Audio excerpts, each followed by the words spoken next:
안녕하십니까 성도님들. 오늘은 목요일입니다. 다 같이 사도신경으로 우리의 신앙을 고백합니다. 나는 전능하신 아버지 하나님, 천지의 창조주를 믿습니다. 나는 그의 유일하신 아들 우리 주 예수 그리스도를 믿습니다. 그는 성령으로 잉태되어 동정녀 마리아에게서 나시고 본디오 빌라도에게 고난을 받아 십자가에 못 박혀 죽으시고 장사된 지 사흘 만에 죽은 자 가운데서 다시 살아나셨으며 하늘에 오르시어 전능하신 아버지 하나님 우편에 앉아 계시다가 거기로부터 살아있는 자와 죽은 자를 심판하러 오십니다. 나는 성령을 믿으며 거룩한 공교회와 성도의 교제와 죄를 용서받는 것과 몸의 부활과 영생을 믿습니다. 아멘. 오늘 우리가 함께 나눌 말씀 창세기 4장 16절에서 마지막 26절까지입니다.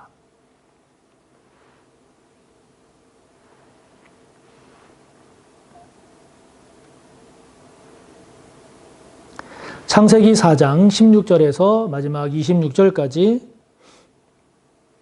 함께 봅시다.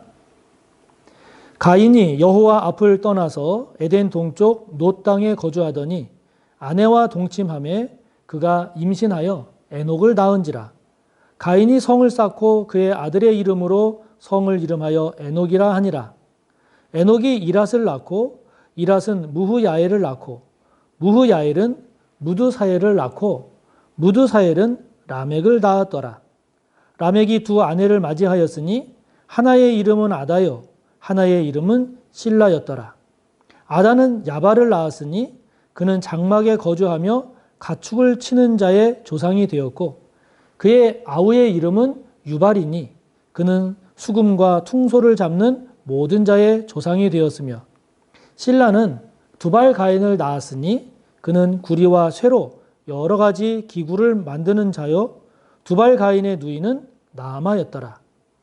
라멕이 아내들에게 이르되 아다와 실라여 내 목소리를 들으라. 라멕의 아내들이여 내 말을 들으라. 나의 상처로 말미암아 내가 사람을 죽였고 나의 상함으로 말미암아 소년을 죽였도다. 가인을 위하여는 벌이 7배 1인데 라멕을 위하여는 벌이 77배 1이로다 하였더라. 아담이 다시 자기 아내와 동침하매 그가 아들을 낳아 그의 이름을 셋이라 하였으니 이는 하나님이 내게 가인이 죽인 아벨 대신에 다른 씨를 주셨다 함이며 셋도 아들을 낳고 그의 이름을 에노스라 하였으며 그때의 사람들이 비로소 여호와의 이름을 불렀더라. 아멘. 3장에서 시작된 죄의 기원, 죄의 출발이 지금 4장을 거쳐서 계속 전개되고 있습니다. 오늘 말씀을 통해서도 계속되는 그 죄의 모습이 어떻게 더 심화되어 가고 있는가를 우리에게 계속해서 보여줌으로써 과연 죄된 삶, 죄가 어떠한 것인가 라고 하는 것을 우리에게 보다 더 실감나게 보여주고 있습니다. 그러면서 이제 그 4장 뒷부분 마지막 26절을 보면 에노스라고 하는 후손이 나오게 되는데 그 후손 때에 갖는 의미를 오늘 우리가 함께 살펴보려고 합니다. 먼저 제가 계속 죄가 이렇게 심화되어 갔다라고 말씀을 드렸는데요. 오늘 말씀을 보면 가인이 이제 여호와 앞을 떠나서 하나님 앞을 떠나서 에덴 동쪽 놋 땅에 거주했다 그랬습니다. 16절에 보면. 근데 이 놋이라고 하는 이 의미가 유랑, 방랑 이런 뜻입니다. 하나님께서 앞에서 가인을 향해서 네가 유리하는 자가 될 거다, 방랑하는 자가 될 거다 그랬잖아요. 그런 가인이 그 하나님 앞을 떠나서 거주하게 된 땅이 놋이라고 하는 땅인데 그 지역, 놋이라고 하는 지역의 놋 그 이름이 유랑, 방랑이란 말이죠. 결국 이것은 하나님의 말씀이 성취된다라고 하는 것을 우리에게 가르쳐 주는 것 아니겠습니까? 하나님의 말씀은 이루어집니다. 하나님의 뜻이 성취되는 거죠. 그런데 오늘 본문에서는 이제 우리가 좀 눈여겨볼 게 무엇인가 하니 이 가인으로부터 이제 5대 손이 지나서 라멕이라는 가인의 후손이 나오게 됩니다. 5대 손 라멕 때의 내용이 오늘 본문에 소개가 되고 있는데요. 가인의 5대 손인 라멕이 두 명의 부인을 거느리게 됩니다. 먼저 아다라고 하는 부인을 통해서 야발이라고 하는 자녀를 낳습니다. 그런데 이 야발은 20절을 보면 목축업의 조상이 되었다. 목축업의 조상이다. 이야기합니다. 또 그 야발을 낳은 다음에 또 유발이라고 하는 또 그 동생을 낳게 되는데요. 21절에 보면 이 유발은 즉 예술인의 조상이 되었다. 이렇게 말씀하고 있습니다. 22절을 보면 또 다른 부인인 두 번째 부인인 실라를 통해서 두발 가인이라고 하는 자녀를 낳게 되는데 이 두발 가인은 22절에 보면 여러 가지 제조업의 조상이 되었다. 이런 이야기를 오늘 본문은 이야기를 해줍니다. 여러분 이것을 우리가 좀 더 이렇게 의미적으로 이렇게 풀어서 의미를 묵상을 한다면 가인에서부터 이제 5대 손이 되는 람에게 이르니까 이제 문명이 발달을 했다 하는 거죠. 이런 목축업이라든지 예술이라든지 제조업이 이렇게 시간이 지나면서 발달했다라고 하는 겁니다. 문명이 발달했습니다. 물질적으로 풍요해졌습니다.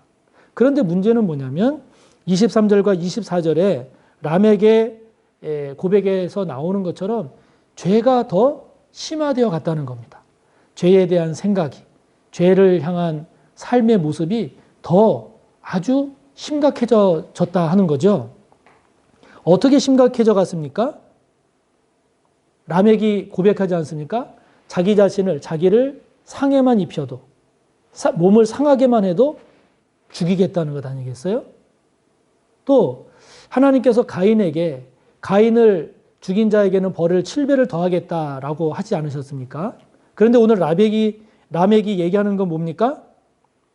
가인에게는 7배의 복수가 있지만 그러나 나 람եկ에게는 77배의 보복이 있다. 그렇게 복수할 거다 하는 것 아니겠어요? 그러니까 같은 보복도 얼마나 더 잔인하고 가혹한, 결국 이 죄라고 하는 것은 이렇게 시간이 갈수록 또 하면 할수록 약해지거나 줄어드는 일은 결코 없습니다.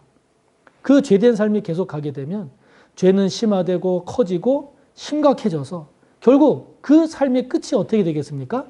멸망입니다. 지옥입니다. 죽음입니다. 그렇게 되는 거죠. 특별히 오늘 람եկ의 이야기를 통해서 우리가 한 번 더 묵상하고 살펴야 할 것은 무엇입니까? 이때가 되면 물질 문명이 많이 발달했다는 거죠. 물질이 많아졌다는 겁니다. 문명이 발달했다는 겁니다. 그런데 죄는 더 심화되었다는 거죠. 여러분 이것을 정리하면 우리가 무엇을 깨달을 수가 있겠습니까? 죄에 대한 성찰이 없는 부, 죄에 대한 심각성에서 돌이키지 않는 재물, 물질적 풍요, 세상적인 성공과 형통, 이것이 아무런 의미가 없다는 거죠. 죄는 심화되어 가는데 잘 산다. 여러분 의미가 없다는 겁니다. 점점 발달해지고 더 성장하고 더 커지고 많아지는데 죄는 더 심각해진다.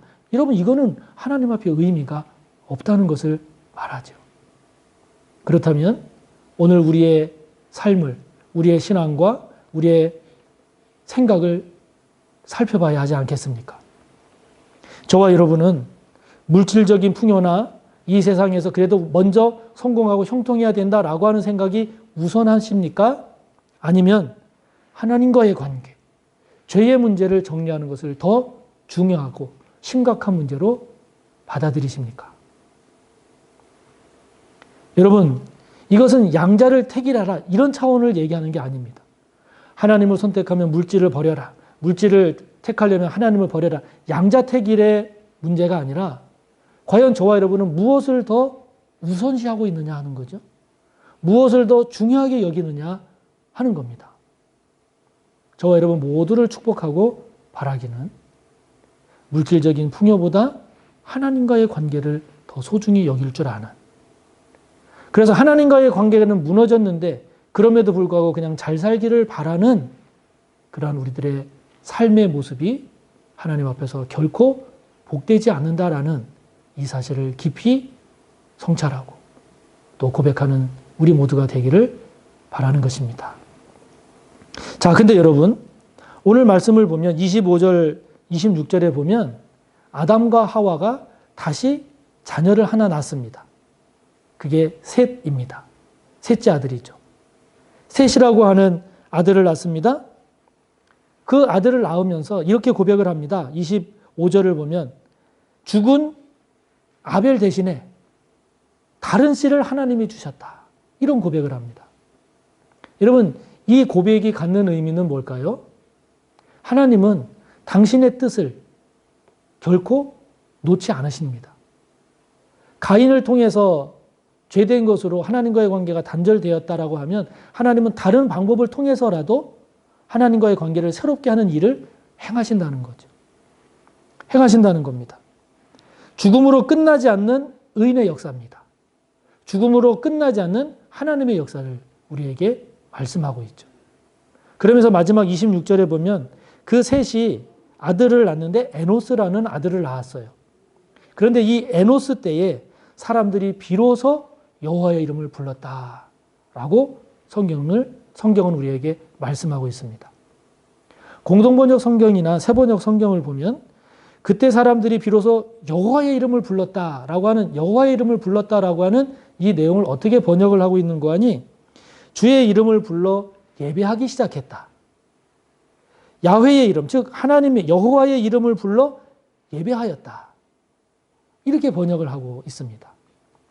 에노스라고 하는 이 사람, 에노스라고 하는 이 이름의 뜻은 인간이라는 뜻입니다. 사람이라는 뜻이죠. 그러니까 이것을 우리가 같이 종합을 해보자면 인간이 가장 인간다울 때가 언제인가? 하나님께서 받으시고 기뻐하실 만한 인간의 모습은 무엇인가? 그것은 여호와의 이름을 부르며 예배하는 겁니다. 그것이 하나님께서 기뻐하시는 우리의 모습이라는 거죠. 자, 여러분. 그렇다면 지금 저와 여러분은 어떻게 주님의 이름을 부르고 있습니까? 지금 저와 여러분은 어떻게 하나님을 예배하고 있습니까? 하나님을 예배하는 저와 여러분의 모습이 하나님을 예배하며 하나님의 이름, 주의 이름을 부르고 있는 저와 여러분의 신앙이 하나님께서 기뻐하시는 모습인지요.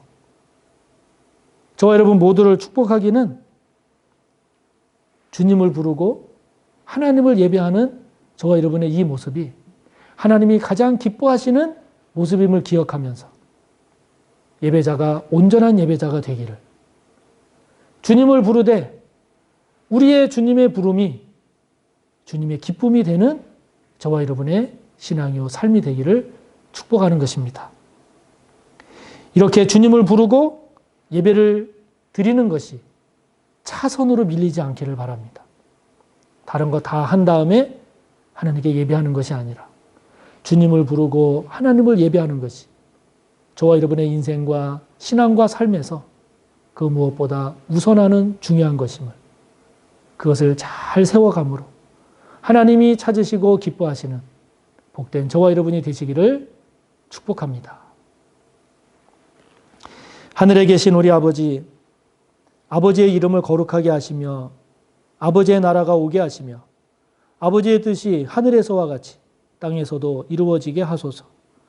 오늘 우리에게 일용할 양식을 주시고 우리가 우리에게 잘못한 사람을 용서하여 준 것 같이 우리 죄를 용서하여 주시고 우리를 시험에 빠지지 않게 하시고 악에서 구하소서. 나라와 권능과 영광이 영원히 아버지의 것입니다. 아멘.